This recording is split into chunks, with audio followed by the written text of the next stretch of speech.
Hello दोस्तों, मैं मनोज राघव आपका शिक्षा यंत्र में एक बार फिर से स्वागत करता हूं। आइए बच्चों, अपने टॉपिक को चैप्टर्स को आगे कंटिन्यू करते हैं।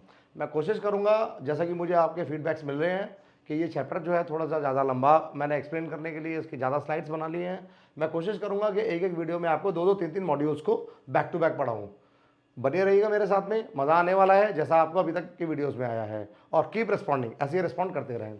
चलिए आइए बच्चों, अब जो हमारा टॉपिक है मैंने आपको बताया जैसे सैचुरेटेड हाइड्रोकार्बन्स।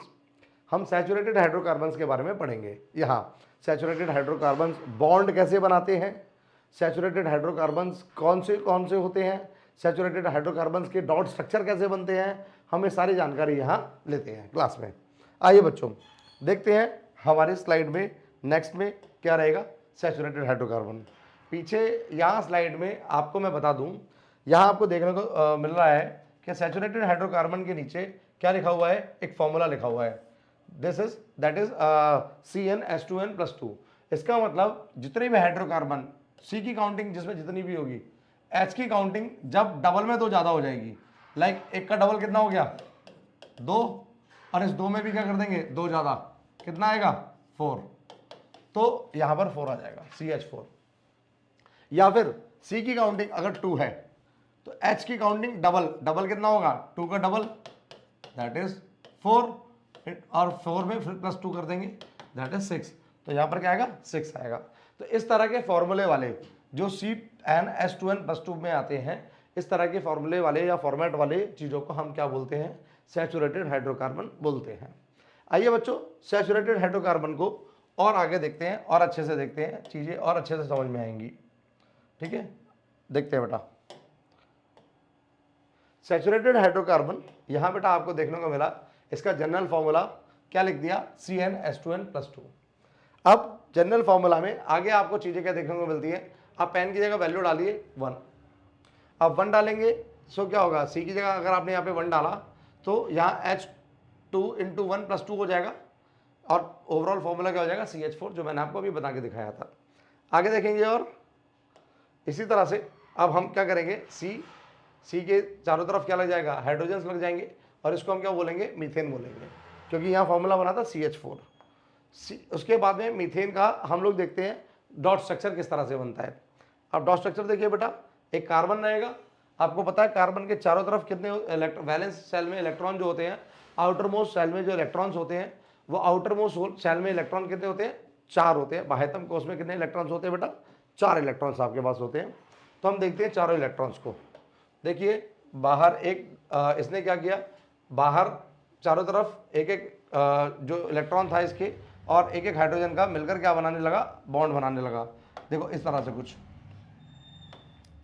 इस तरह से कुछ, यहाँ इलेक्ट्रॉन्स किसके होंगे, कार्बन के, और यहाँ इलेक्ट्रॉन्स किसके होंगे, हाइड्रोजन के, और 2 इलेक्ट्रॉन्स के बीच में एक बॉन्ड बन गया। इस तरह से क्या हुआ, इस तरह से इसने बॉन्ड बनाए। ठीक है, आगे देखते हैं और देखिए यहाँ डॉट्स आ रहे हैं। अब ये कार्बन एक्स वाले, ये एक्स है, क्रॉस जो है वो इलेक्ट्रॉन किसके है, कार्बन के, और ये डॉट किसके हैं, हाइड्रोजन के। अब आप देखिए ये डॉट स्ट्रक्चर किस तरह से बनेगा इनका, आगे दिख रहा है आपको। यहाँ पर मैं फिर से आपको प्ले करा देता हूँ चीज़ों को। देखिए अभी पहले क्या हुआ, कार्बन के आउटर मोस्ट सेल में 4 इलेक्ट्रॉन्स, हाइड्रोजन के आउटर मोस्ट सेल में 1 इलेक्ट्रॉन, हर हाइड्रोजन के आउटर मोस्ट सेल में एक एक इलेक्ट्रॉन आ गया। अब इलेक्ट्रॉन्स क्या करेंगे, शेयरिंग करेंगे, और देखिए जैसे कि मैं आपको पहले बता चुका हूँ, कोवलेंट बॉन्ड बनाएंगे। किस तरह से कोवलेंट बॉन्ड बनेगा, आगे देखिए। अब ये हाइड्रोजन्स क्या करेंगे, जितने भी हाइड्रोजन के इलेक्ट्रॉन्स हैं और कार्बन के इलेक्ट्रॉन्स हैं, म्यूचुअल शेयरिंग करेंगे और ओवरलैप कर जाएंगे। आप देख रहे हैं कि यहाँ पर कार्बन और हाइड्रोजन के सर्कल में कार्बन का भी आ गया और हाइड्रोजन का भी आ गया। यहाँ पर भी यही हुआ है, हाइड्रोजन के साथ में कार्बन का भी आया है। इस तरह से ये कार्बन क्या करता है, सभी के साथ ओवरलैपिंग कर लेता है। आप देख रहे हैं कार्बन के सर्कल में भी, ये कार्बन का जो सर्कल है, इसको अगर मैं और ढंग से दिखाऊं, ये कार्बन का जो ऑर्बिटल है जिसको मैं सर्कल बोल रहा हूँ यहाँ, इसके अंदर में भी आप देख रहे हैं कि 4 कार्बन के और 4 हाइड्रोजन के आ गए, और हर हाइड्रोजन ने अपने सर्कल में तो एक एक लिया ही हुआ है। ठीक है ना, इससे क्या पता लगता है, इन सभी ने अपने इलेक्ट्रॉन्स को आपस में शेयर कर लिया है। क्यों, कोवलेंट बॉन्ड बनाना है। ठीक है, ये इलेक्ट्रॉन डॉट स्ट्रक्चर रहा किसका, मीथेन का। ऐसे ही मल्टीपल कंपाउंड्स और हैं, जल्दी जल्दी मैं उनको दिखाता हूँ स्लाइड में। कि वो कंपाउंड्स किस तरह से और अपने डॉट स्ट्रक्चर बनाते हैं। ठीक है, देखिए बेटा, हमारे पास अब यहाँ पर आपने CnH2n वाले फॉर्मूले में n की जगह 2 डाला, तो 2 डालते ही फिर क्या हो जाएगा, अब 2 डालेंगे तो C2H6 निकल कर आएगा। इसका भी क्या करते हैं, C2H6 का भी क्या करते हैं, डॉट स्ट्रक्चर और बॉन्ड स्ट्रक्चर बनाते हैं। देखिए कार्बन के 2 एटम्स हैं और उनके बीच में सिंगल बॉन्ड है यहाँ पर, और हमेशा एल्केन में क्या होता है, कार्बन कार्बन के बीच में सिंगल बॉन्ड ही बनते हैं। आइए बच्चों आगे देखते हैं। 4 वैलेंस इलेक्ट्रॉन्स का शेयरिंग, अब मैं आपको एक साथ बता दूंगा। ये देखिए कार्बन के इथेन के साथ में क्या हुआ, यहां पर इथेन के 2 कार्बन बॉन्ड्स थे, C2 का मतलब 2 कार्बन बॉन्ड्स। अब यहां पर क्या होगा, C2 का मतलब ईथ होता है। अगर आपको मैं बता दूं तो C1 का मतलब मीथ होता है। ये होमोलोगस सीरीज है। उस होमोलोगस सीरीज में को आपको एनसीईआरटी में भी मेंशन है और आपको यूजुअली पता भी होगा। C1 का मतलब मीथ, C2 का मतलब ईथ, C3 का मतलब प्रोप, C4 का मतलब ब्यूट, C5 का मतलब पेंट और C6 का मतलब हेक्स। आपके एनसीईआरटी में दिए हुए हैं। C7 को हेप्ट बोलेंगे, C8 को ऑक्ट बोलेंगे, C9 को नॉन बोलेंगे, C10 को डेक बोलेंगे। तो ये जो होमोलोगस सीरीज है, जिसको हिंदी में हम क्या बोलते हैं, समजात श्रेणी बोलते हैं। ये जो समजात श्रेणी है उसकी होमोलोगस सीरीज है, वहां पर इनके ये नेमिंग्स के लिए ये मेंशन है। अब आगे क्या होता है, एल्केन समूह में जुड़ती हैं तो पीछे एन लग जाता है एल्केन का। आपने देखा ना रेड रेड किया हुआ है, ये रेड रेड क्यों किया हुआ है, क्योंकि एल की जगह होमोलोगस सीरीज आएगी और एन आ गया तो एल्केन ये बन जाएगा मीथ एन मीथेन, ईथ इन इथीन, ईथ, और फिर उसके बाद में ईथ के बाद में अगर हम देखते हैं तो pro plus N propane, butane, pentane, hexane, heptane, यानी एल्केन सब में लगता जाएगा आगे। आइए और दिखाता हूं मैं आपको। ईथ ने भी क्या किया, कार्बन कार्बन के बीच में एक सिंगल बॉन्ड बनाया और उसके जो बाकी के 3 इलेक्ट्रॉन्स फ्री थे उनके साथ हाइड्रोजन को जोड़ लिया। आपको आगे और अच्छे से दिख जाएगा। चलिए आगे दिखा देता हूं मैं आपको। देखिए इलेक्ट्रॉन डॉट स्ट्रक्चर बनेगा नीचे, यहां ध्यान देंगे क्या होने वाला है, देखेंगे ये बदल चुका है, ये कार्बन का हो गया और ये हाइड्रोजन का हो गया। ध्यान देते रहेंगे, कार्बन हाइड्रोजन के बदलते जा रहे हैं हर बॉन्ड पे। मैंने आपको बताया कि हर बॉन्ड बनाने के लिए 2 इलेक्ट्रॉन चाहिए होते हैं। अब आप क्या देख रहे हैं, इस कार्बन के 4 एक्स हो चुके हैं, यानी आउटर मोस्ट सेल में अवेलेबल इलेक्ट्रॉन्स 4 हो चुके हैं।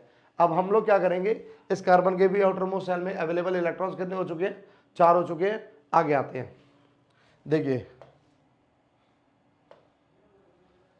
एल्केन के फॉर्मूले में आगे और देखेंगे हम, तो आपने N3 डालेंगे तो 3 डालने के बाद में ट्रिपल बॉन्ड बन जाएगा। ठीक है ना, इस तरह से प्रोपेन, ये C3 वाला प्रोपेन कहलाता है। अब इसके डॉट स्ट्रक्चर को भी देख सकते हैं आप।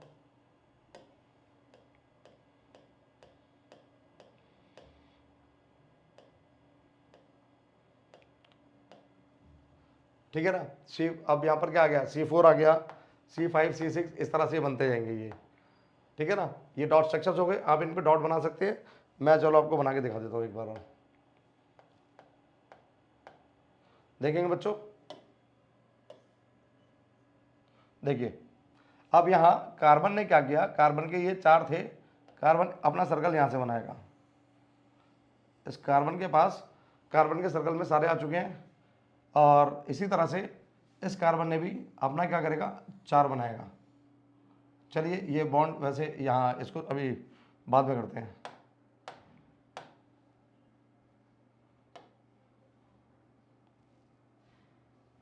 देखिए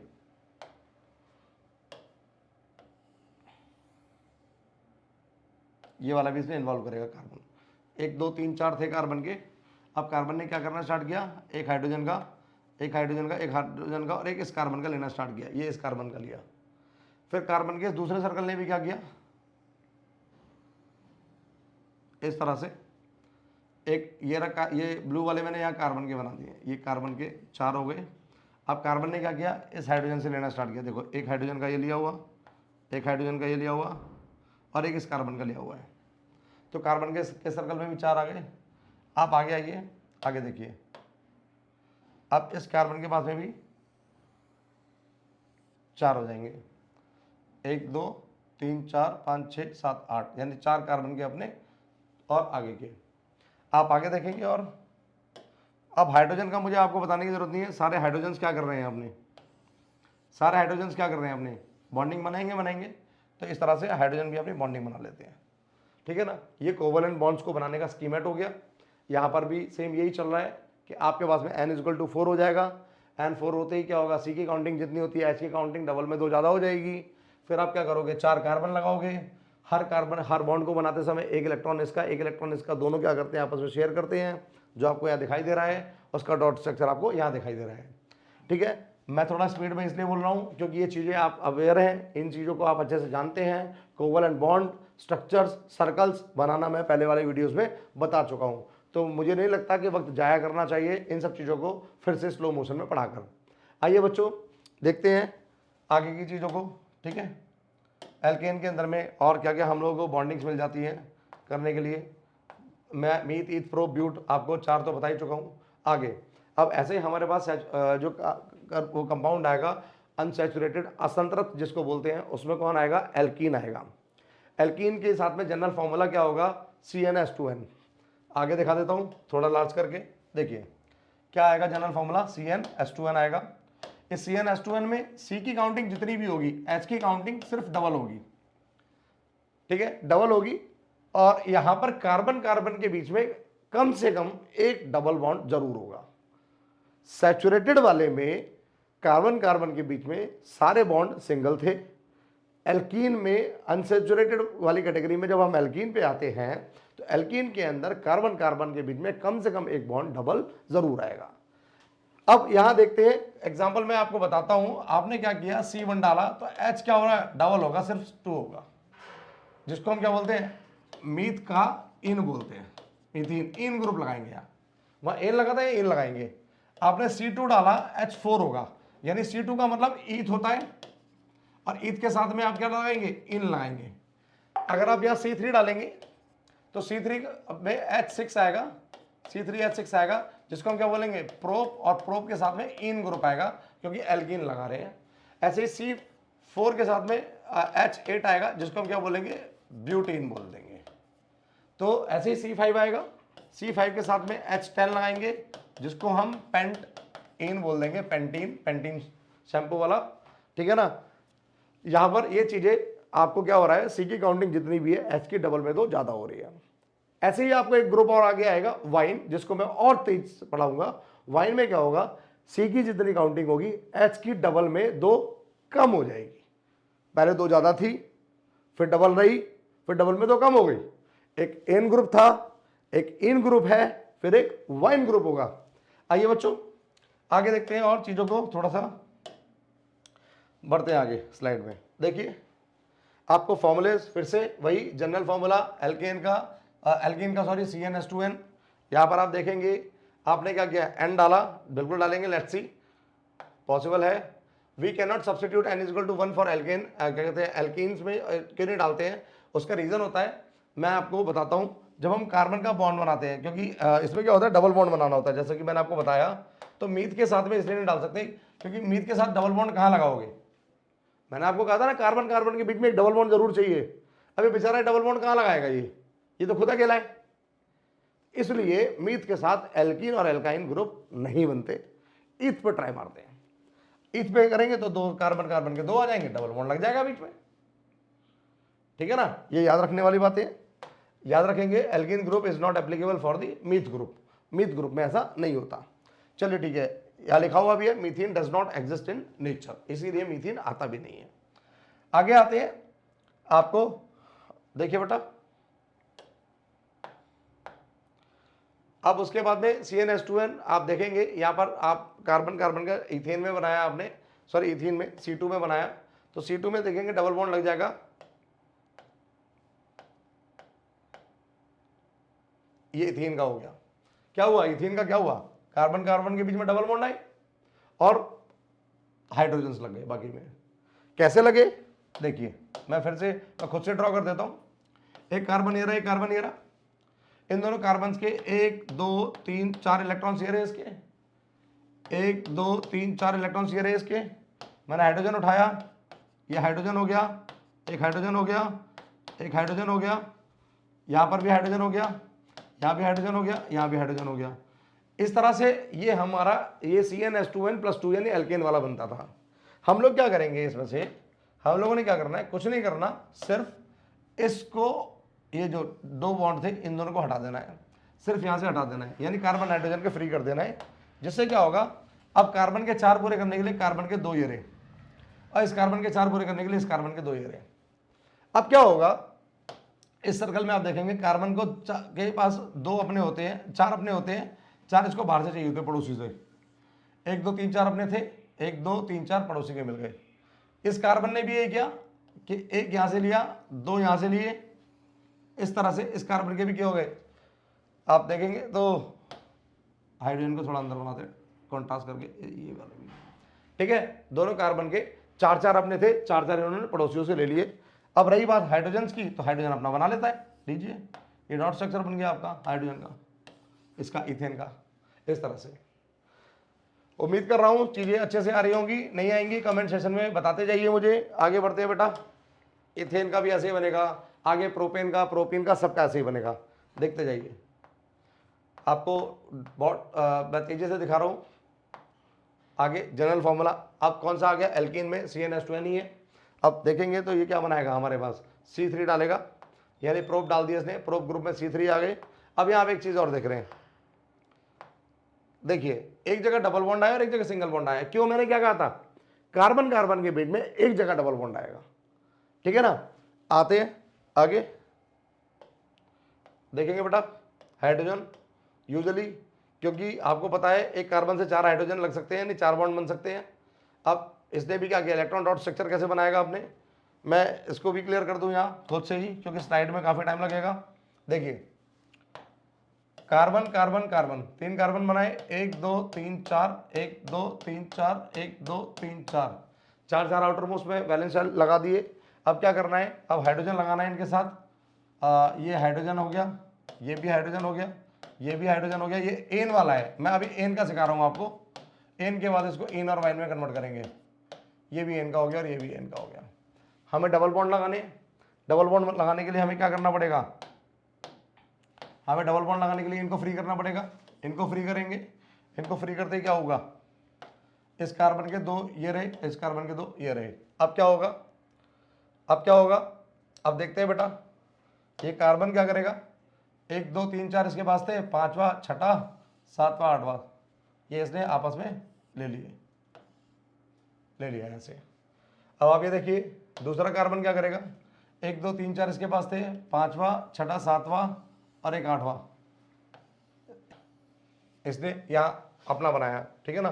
नेक्स्ट फिर इस कार्बन को देखते हैं, इसने फिर से क्या किया, इस तरह से अपने बॉन्डिंग बनाएगा। तो आप यहाँ देख रहे हैं जहाँ तक 2 2 इलेक्ट्रॉन शेयर हो रहे हैं दोनों साइड से, वहाँ डबल बॉन्ड बन जाएगा। क्या सर, इसी तरीके से जब 3 3 इलेक्ट्रॉन शेयर होंगे तो क्या बन जाएगा, ट्रिपल बॉन्ड बन जाएगा, ठीक है ना। तो इस तरह से यहाँ पे बॉन्डिंग्स होती है, शेयरिंग्स ऑफ द इलेक्ट्रॉन्स चलते हैं। उम्मीद कर रहा हूँ कि आपको एल्केन और एल्कीन ग्रुप समझ में आया होगा।